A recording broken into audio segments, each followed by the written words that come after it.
Is there something you have learned about your dad in the course of this campaign that you... Hello?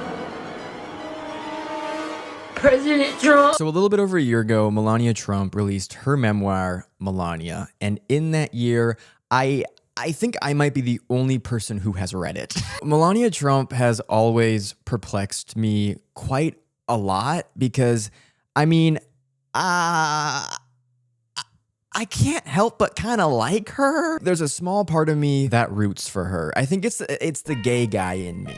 I think it's entirely just the gay guy in me that draws me towards old, beautiful, glamorous women. It's the same thing as when I see a photo of Cate Blanchett and my inner child pops out and thinks, you will make me feel safe in a way my own mother never did. But honestly, after reading Melania, I'm left even more confused. She has grown into an even bigger anomaly. I wasn't expecting much from this, but God, my expectations were on the floor when they should have been in hell. Of course, gotta give props where props are due. Melania's ghostwriter worked really hard on this. I'm sure whoever it was worked real hard on the AI prompts. Because I'm not even trying to be funny. Like, I do genuinely believe that this is written by AI. This memoir is entirely devoid of humanity. It is so goddamn boring. I started it thinking, yeah, I could read this 180-page book in like 3 or 4 hours.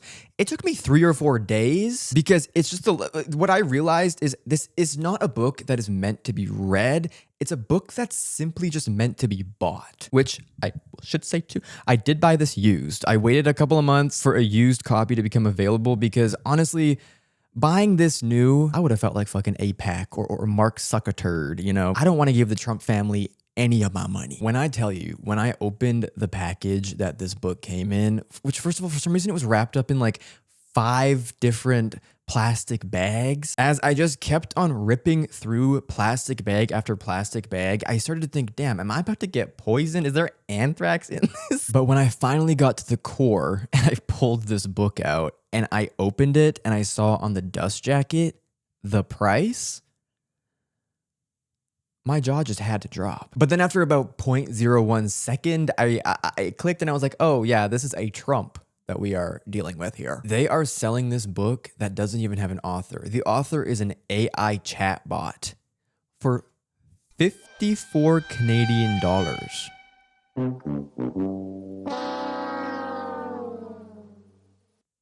What? Which, hey, now is the perfect time to say, I'm not American. I am Canadian. If I was American, I don't think I would be making this video because I don't want to be put on a list.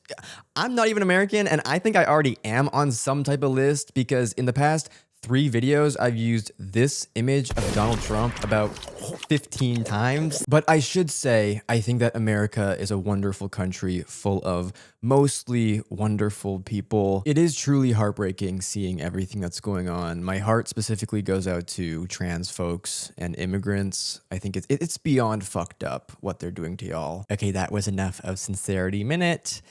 I want to talk about the cover. You might be looking at this and thinking, Sean, that's normal for a hardcover book without the dust jacket to just have the title and the author. That can't be the actual cover. You know, every memoir normally has like a picture, especially First Lady memoirs have a picture of them smiling or just a picture of them. Just give me a minute to put her clothes on and I'll show you. Okay? Let's see if I can do it with one hand. Got it. 3, 2, 1. Oh, $54 for a book that throughout its entirety only uses one color of ink. And it's the cheapest color. The only difference here is that on the back, there is a quote from Donald Trump, which, as I soon learned, there's a lot of those in this book. This is as much his memoir as it is hers. There are multiple pages throughout this book where like over half the page is just a quote, an excerpt from a Donald Trump speech. I think, to be completely honest, because she kind of hasn't really done all that much. And I kind of, allegedly, a lot of what she has done is probably fucking illegal. Like, she can't really be like, yeah, so we had this one crazy night, me and my good friend, Ghislaine. This shit is also as boring as it is disorienting. There is zero effort being made to be chronological. But I honestly think that it's written like that on purpose. I think it's written to make the reader disoriented and have no idea where we are. Like, you really can't get a good idea of this person's timeline of the events that took place, because it starts out and the first chapter is like Donald is telling her that he wants to be president, and then the second chapter is the inauguration, and then it goes back to when she's in Slovenia, and then all of a sudden she's in New York City as a 27-year-old, and all of a sudden in the next chapter she is a teenager in Slovenia, and then all of a sudden she's fucking somehow in the next chapter she's in the future, she's 80 years old and she's living on fucking Mars. I think it's quite strategic on her part, or I guess the AI bot's part, to make the reader as lost as possible, because it's easier to lie to a reader who has no clue what the fuck is going on. It felt like, okay, imagine waking up on the moon and you turn around and you see Melania Trump running at you, and she stops 2 inches from your face and says, "Hey, you know my husband Donald? Yeah, he's actually a really good guy, cares about the working class. Don't listen to anything that the media or he has said to prove otherwise. It's all lies, fake news, facts don't care about your feelings." You're not gonna be like, Donald, the working class, what do you, you're gonna be like, holy shit, I'm on a fucking moon.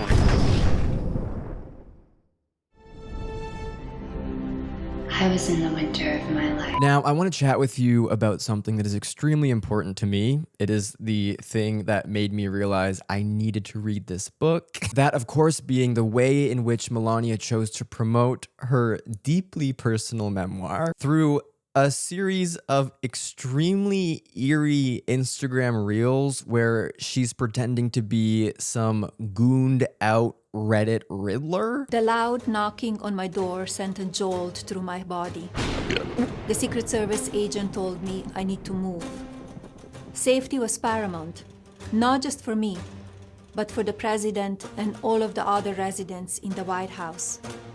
The violent protest across the country had finally reached Pennsylvania Avenue.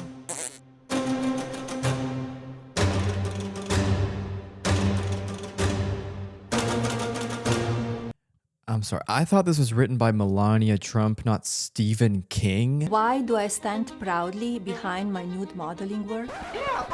The more pressing question is, why has the media chosen to scrutinize my celebration of the human form in a fashion photo shoot?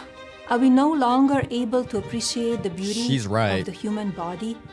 Throughout history, master artists have revered the human shape, evoking profound emotions and admiration. We should honor our bodies and embrace the timeless tradition of using art as a powerful means of self-expression. I mean, that one just speaks for itself. It's extremely hypocritical. Also, all those blurs, the censoring over the genitalia and such, all mine. Melania Trump, the first of many, the first lady to be born outside of the US, and the first lady to post hog on her Instagram feed. I have full body Give it chills up. right now. Give it up, y'all. baby. Full Michelangelo penis on her Instagram. The attempt to end my husband's life. Why didn't law enforcement officials arrest the shooter before the speech? There is definitely more to this story, and we need to uncover the truth. Okay, spoiler alert, I have read Melania and she does not uncover shit. Why the fuck is she acting like she's acting like she knows something? She's acting like, buy my book and I'm gonna tell you all about what happened on that day. She barely talks about it. She ends the book talking about the shooting, and you know what she ends it with? Her letter that everyone's read, where she talks about how Donald loves music. I'm not kidding. Let me show you. Let me show you the last page of this book. Page 182.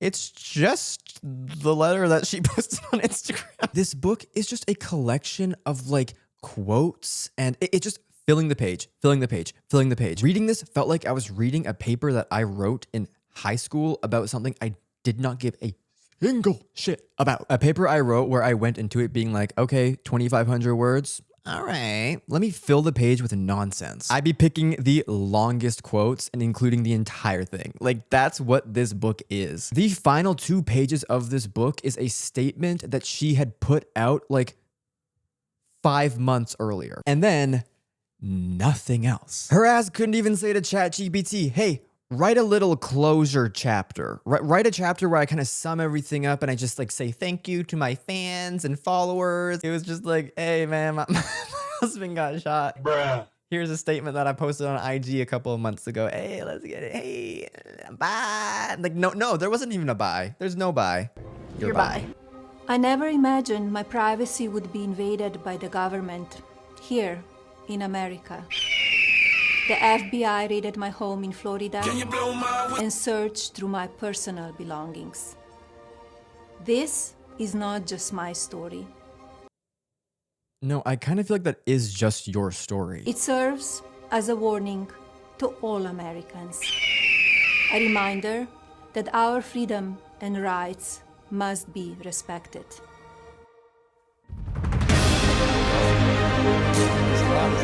As a former First Lady, I have experienced the profound impact of cancel culture on my personal and professional life. It's disheartening to see how deeply lives can be affected, especially when it impacts communities like foster care children. What are you talking about?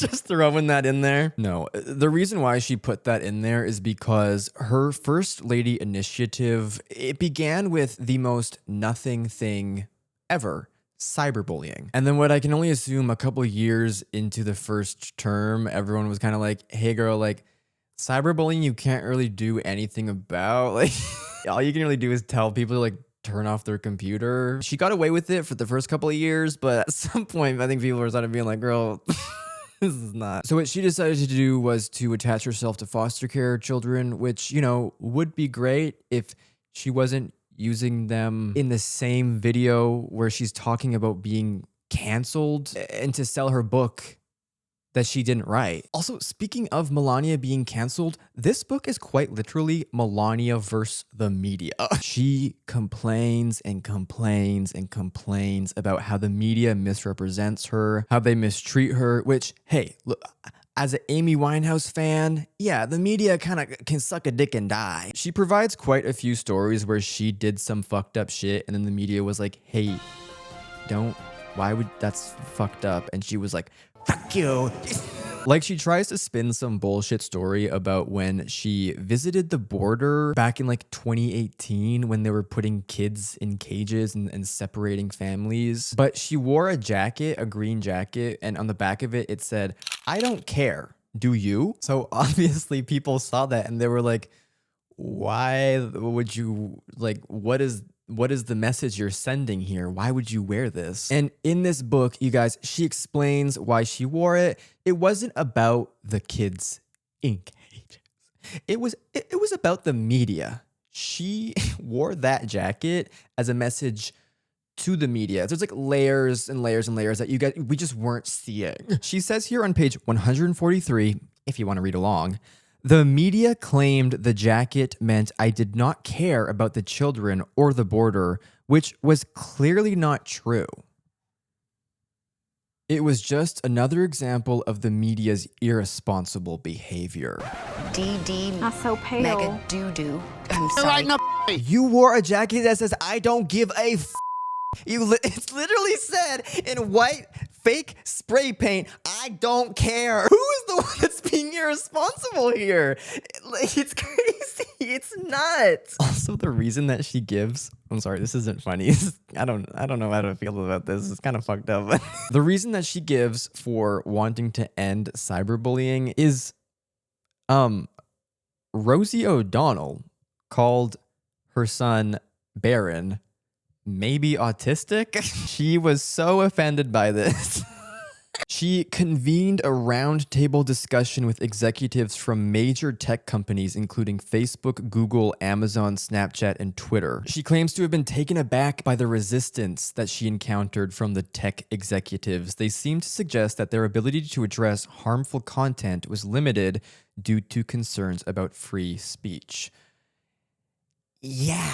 I mean, should Rosie O'Donnell go around calling little kids she doesn't know autistic? We should all be like, girl, no, like, don't say that. You shouldn't do that. But she kind of has the right to do so. She then goes on to talk about the issues with anonymity and cyberbullying, saying, this anonymity further facilitated expressions of racism, sexism, and cruelty that would be unacceptable in face-to-face interactions. Your husband?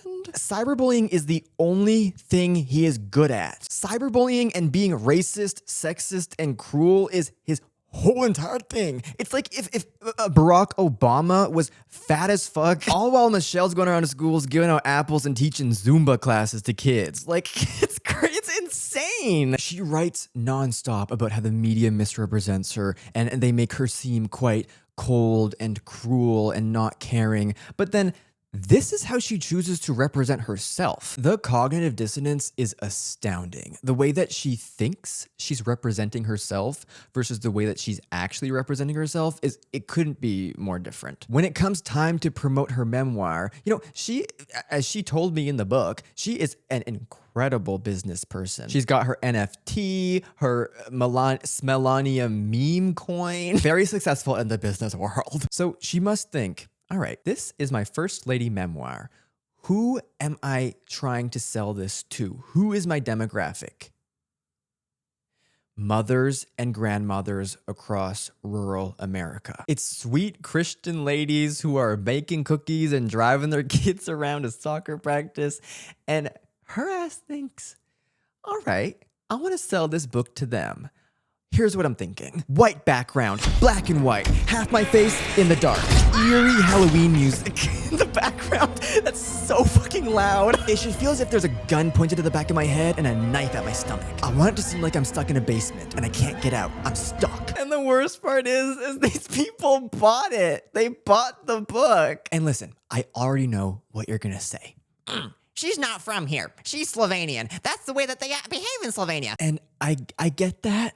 But I refuse to believe that, say you go to Slovenia and you enter a candy store. I don't think it's going to be like blank gray walls with blood dripping out of the cracks in the ceiling. The only thing they sell is black licorice and candy with bugs in it. The person behind the counter has like a bloody nose and a slick, tight bun, and she's holding a knife.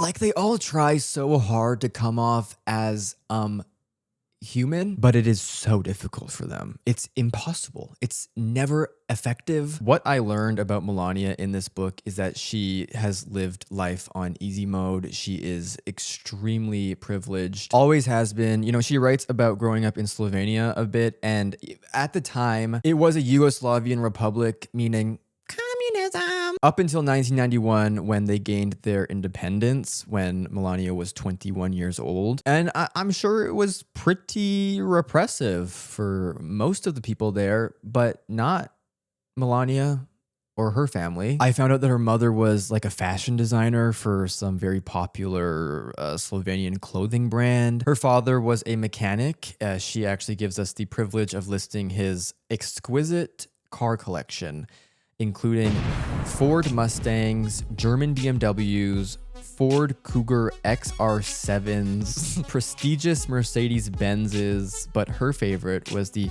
Citroen Maserati SM. Okay. She also talks a bit about all of the vacations that her and her family went on, saying, with Venice just a 3-hour drive away and Vienna within easy reach, we were constantly exposed to the beauty and culture of neighboring countries. Whether it was skiing in the Alps or visiting the charming city of Trieste, each trip was a chance to learn, grow, and appreciate the world around us. Among the most cherished experiences of my youth were our annual summer trips to the Dalmatian coast of Croatia. So she just had like the most idyllic childhood ever. But then of course she tries to grasp at relatability as coming off as somebody who has struggled, which I don't think she ever has. She then goes on to write about how she was a loner. In case you haven't noticed, I'm weird. I'm a weirdo. I don't fit in. Life, of course, presented its fair share of challenges. Young people can be so dismissive toward anyone who is different in any way. Kids can be cruel to each other. It seems almost inherent in human nature. I was often targeted for my appearance, being perceived as too tall and too skinny. Back then, the term bullying wasn't commonly used, but some of the behavior likely qualified. She straight up just said, people used to bully me for being too pretty. I used to get bullied for being too gorgeous. I mean, I also love some of the behavior likely qualified as bullying. Like she's not sure because she wasn't bullied. As I've said before, this book is boring. It is exactly what you would expect. It's just the same shit. She's talking about election, lock her up, the 2020 election being stolen, the media being mean to her again. In fact, near the end, she goes on to list some of the ways in which she was canceled, all of which involve her missing out on millions of dollars. It is ironic that my business acumen is criticized while other former government officials receive praise for similar endeavors, such as securing multi-million-dollar media deals. This disparity can only be explained by biases related to my last name and political affiliation. I just feel so fucking bad for her. She didn't get to secure the multi-million-dollar media deal? What the fuck is she gonna do? Guys, we gotta help her. She didn't secure the multi-million-dollar media deal. What the guys, we gotta get together and we gotta help Melania. She didn't secure the multi-million-dollar media deal. How is she gonna eat? The part of this book that lowered my jaw to a place that I did not know it could go was when she started doing an ad? Understanding that there was a need for a decentralized platform that would allow for direct engagement with my fans, free from the constraints of major tech corporations, I, along with a team of experts, developed 2 blockchain verticals targeted to my audience that provided everything from supply and design to production, marketing, sales, and delivery. The driving force behind working with blockchain technology is autonomy. Blockchain provides a solution that protects me from being deplatformed from third-party technology companies that don't like my name or my politics. I take pride in our proactive adoption of blockchain technologies, which includes initiatives. Like, this is a fucking Squarespace ad. This is BetterHelp. I didn't know this was possible. Let me just finish this. Which includes initiatives like a special airdrop we initiated during Christmas 2022, using blockchain technology to deliver a limited edition animated Christmas ornament to customers who had previously purchased our digital collectibles.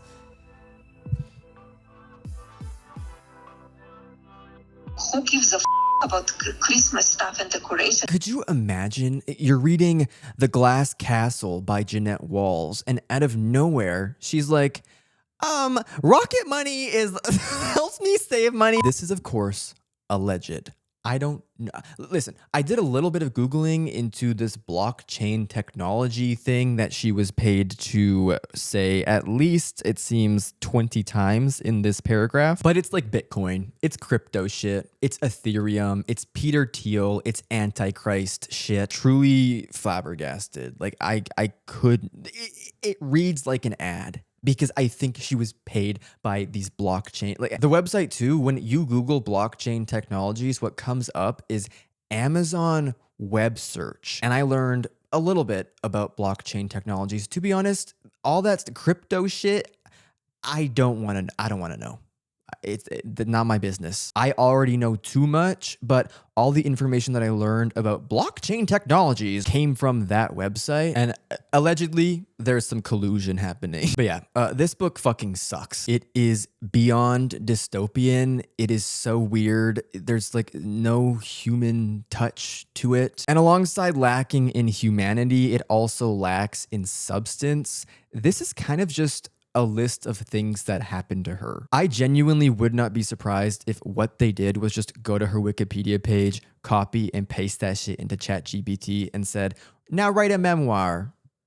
Okay, now we're gonna sell that for 40 USD. But you know, I can't help but feel sorry for her. Like, I do unfortunately sympathize to a degree. Like, what I sometimes think about with Melania is like, you know, she's got a group chat with all of her supermodel homegirls from the 90s who also married nasty, decrepit, rich white men. And she's in that group chat every day like,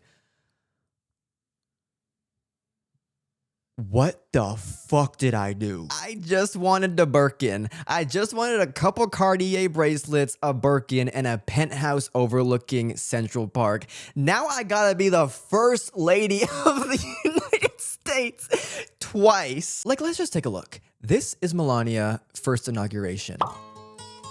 This is Melania second inauguration. She is mourning her freedom, y'all. Gorgeous updo, pastel blue dress, bright-eyed and bushy-tailed. Hamburglar. All right, that'll be it for me. Thanks for watching.